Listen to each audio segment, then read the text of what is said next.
पिछली वीडियो में आपने देखा था कि बार्टर सिस्टम में मौजूद कमियों की वजह से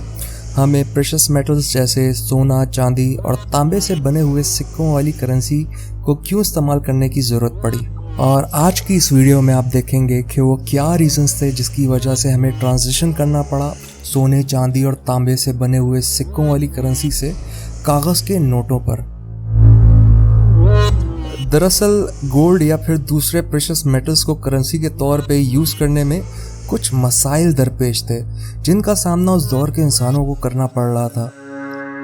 सबसे पहले तो किसी भी बड़ी ट्रांजैक्शन को कंप्लीट करने के लिए भारी भरकम गोल्ड या फिर किसी दूसरे प्रेशियस मेटल को एक जगह से दूसरी जगह ट्रांसपोर्ट करना एक बहुत मुशक्कत भरा काम था। और दूसरा ये कि ये वो दौर था जब जमीन पर डाकू और पानी में समंदरी लुटेरों का राज हुआ करता था, और इसी चीज का डर उस वक्त के अमीर ताजिरों के सर पे सवार रहता था और उनको चैन से सोने तक नहीं देता था। तो अगर किसी को सोना एक जगह से दूसरी जगह ले जाने की जरूरत पड़ती थी तो उसके लिए न सिर्फ ट्रांसपोर्टेशन कॉस्ट बहुत ज्यादा होती थी बल्कि सिक्योरिटी का भी उसको भरपूर इंतजाम करना पड़ता था, जिसके बावजूद भी बड़े बड़े काफिलों को उस दौर में बड़ी आसानी से लूट लिया जाता था। इन सारे मसाइल को देखते हुए कुछ चालाक बिजनेसमैन को एक बड़ी अपॉर्चुनिटी नजर आई। ये वही लोग थे जो आगे चल के मॉडर्न बैंकिंग सिस्टम की बुनियाद रखने वाले थे। सबसे पहले तो इन लोगों ने अमीर लोगों की धन दौलत को प्रोटेक्ट करने के लिए एक बिल्कुल बेसिक सा बैंक स्ट्रक्चर बनाया, जहां पर मौजूद बड़े बड़े महफूज लॉकर्स और वॉल्ट्स में लोग अपना सोना महफूज रख सकते थे, और बदले में वो बैंक बस एक छोटी सी फीस चार्ज किया करता था, और वजन के हिसाब से जितना सोना वहां पे जो कोई भी डिपॉजिट करता था बैंक उसको एक कागज पे नोट लिख के देता था, जो दरअसल उसके सोने की उसको वापस मिलने की गारंटी होती थी। शुरुआत में इस नोट को IOU कहा जाने लगा, जिसका एक ही पर्पस था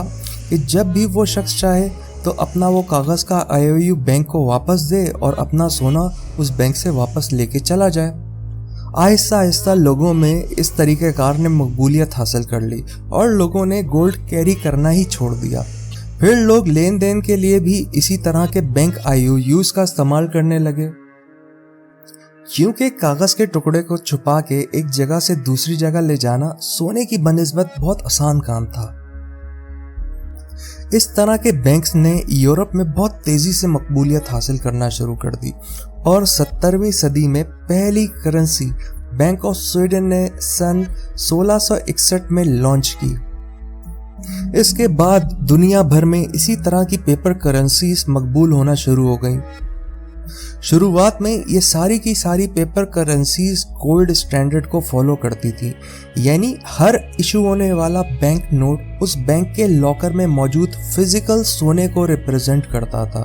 और किसी भी वक्त बैंक जाके उस नोट या उस करेंसी को देके उसकी कदर के बराबर सोने को हासिल किया जा सकता था। लेकिन आज दुनिया की कोई करेंसी गोल्ड स्टैंडर्ड फॉलो नहीं करती। बड़ी चालाकी से मौके का फायदा उठाते हुए डॉलर को न सिर्फ वर्ल्ड रिजर्व करेंसी का स्टेटस दिला दिया गया बल्कि गोल्ड स्टैंडर्ड को भी आहिस्ता आहिस्ता खत्म कर दिया गया, जिसका एंड रिजल्ट आज इस सूरत में नजर आता है कि दुनिया में वेस्ट की इजारादारी हमेशा से ज्यादा मजबूत हो गई है और अब इसको खत्म करना तकरीबन नामुमकिन बन चुका है। तो अगर आप जानना चाहते हैं कि ये कैसे किया गया तो मेरे चैनल बैक टू बेसिक्स को सब्सक्राइब करना और मेरी आने वाली वीडियोस को देखना मत भूलिएगा। Thank you.